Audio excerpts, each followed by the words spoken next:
السلام عليكم ورحمة الله وبركاته. كل سنة وحضراتكم طيبين بمناسبة شهر رمضان. ربنا يعيده علينا وعليكم بالخير واليمن والبركة إن شاء الله. هتكلم عن مباراة الأهلي والزمالك اللي انتهت منذ ساعات في نهائي كأس مصر اللي كان في السعودية. بصراحة مباراة مستفزة لأبعد الحدود.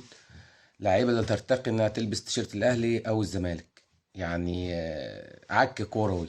عينينا وجعتنا أقسم بالله. أولا هتكلم عن تشكيلة الفريقين وهتكلم عن المدربين وهتكلم عن اللعيبة بس. يعني صورة سيئة قدمها اللاعبين عن الكرة المصرية في ظل وجود نجوم زي جوزيه مورينيو مدرب طبعا سبيشال وان، ورونالدو الظاهرة وتوتي وعدد كبير جدا من النجوم كانوا معزومين في المباراة على اساس انهم يتفرجوا على ماتش نهائي كاس يعني. وفوجئوا بصراحة يعني لعيبة ما عندهاش ألف بيه كورة، يعني حاجة تكسب. كولر اتعامل مع المباراة بأسوأ شكل ممكن، اللعيبة كانت في أسوأ حالتها. ويعني في لعيبه في الاهلي مش عارف ازاي بتلعب، يعني محمد هاني بيلعب ازاي في الاهلي مش فاهم. التشكيل بتاع الاهلي من الاساس كان فيه اخطاء.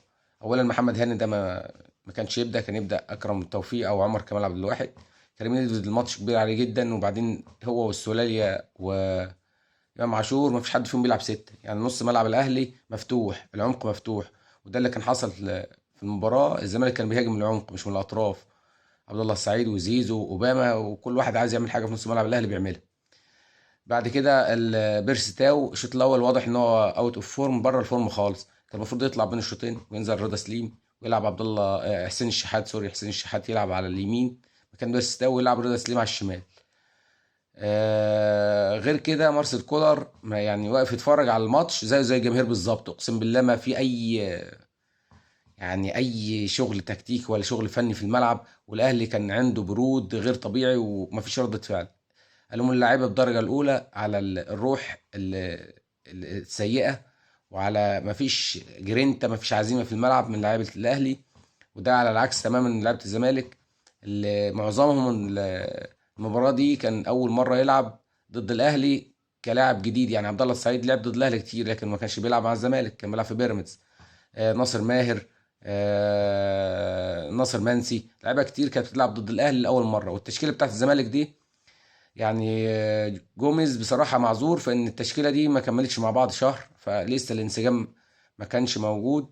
ومع ذلك الزمالك بنسبه كبيره كان الافضل من الاهلي لغايه ما الاهلي جاب الجون في الدقيقه 84. طيب اخطاء جوميز اللي كانت في الماتش. يعني انا شايف ان جوميز تعامل مع المباراه بشكل جيد جدا باستثناء يعني بقاوه على عبد الله السعيد لاخر المباراه. عبد الله السعيد بصراحه ولا بيهاجم ولا بيدافع، والمباراه ما كانش موجود ليه تاثير كبير. بالعكس الجون الاول السبب الرئيسي فيه عبد الله السعيد، اللي الكره اتقطعت منه في عمق الملعب والزمالك بدا يهاجم. يعني الزمالك قطع الكوره وهيبدا يهاجم فالملعب اتفتح، فاتقطعت من عبد الله السعيد راحت لقفشه. هو حب يغطي ما لحقش، وطبعا دونجا ما لحقش يغطي على امام عاشور، فاتلعبت من خطأ دفاعي. جول الاول الدقيقه 84 عكس مجريات المباراه تماما يعني. تاني حاجه جوميز اخطأ فيها برضو ان هو يعني اخرج اوباما. كان المفروض يطلع عبد الله السعيد وينزل رؤى لانه طمع في الماتش، وده كان غلط كبير جدا من جوميز رغم انه اتعامل مع المباراه بشكل كويس خالص يعني. ما تطمعش في مباراة خصمها الأهلي، يعني مش عشان الأهلي هو لا، عشان الأهلي فريق كبير بيلعب بشخصية البطل زي ريال مدريد بالظبط. أنت في أحسن حالاتك ضد الأهلي من سنين، والأهلي في أسوأ حالاته والأهلي جاب جونين. كان المفروض يطلع عبد الله السعيد وينزل رؤى يقفل الملعب ويلعب أوباما 10، ولو صبر على المباراة كان الزمالك هيكسب. دي حاجة. تاني حاجة الأهلي ما كانش لاقي تواجد هجومي، ولا إمام عاشور يستحق إنه ياخد أحسن لاعب في المباراة. اللي يستحق ياخد أحسن لاعب في المباراة قفشة، حتى لو لعب تلت ساعة، لأنه الوحيد اللي غير رتم الأهلي. الأهلي بيلعب من أول المباراة وإمام عاشور موجود في الملعب، ما كانش لاقي أي خطورة. اللي أظهر خطورة إمام عاشور التحركات واللمسات السحرية بتاعت قفشة. قفشة لعيب تارجت على المرمى، بيشتغل على الجول. مختلف عن اللعيبه اللي كانت في الملعب، بيلعب بين الخطوط، بيلعب على الثرو باص، بيلعب على صناعه الاهداف. وده اللي فرق مع الاهلي اخر ربع ساعه لما نزل قفشه. والاخ كولر واقف على الخط بيتفرج، يعني اخر تغييرات يعني عندك محمد هاني والله كارثه. محمد هاني ده حرام يلبس تيشيرت الاهلي، كارثه. ولا بيدافع ولا بيهاجم، وثغره كبيره. كانوا بيلعب مع الزمالك. كولر اتأخر في تغيير بيرستاو، اتأخر في تغيير كريم ندفد، اتأخر طبعا متأخرش في تغيير محمد هاني، لأن هو محمد هاني كان المفروض يطلع أصلا من أول الشوط الثاني.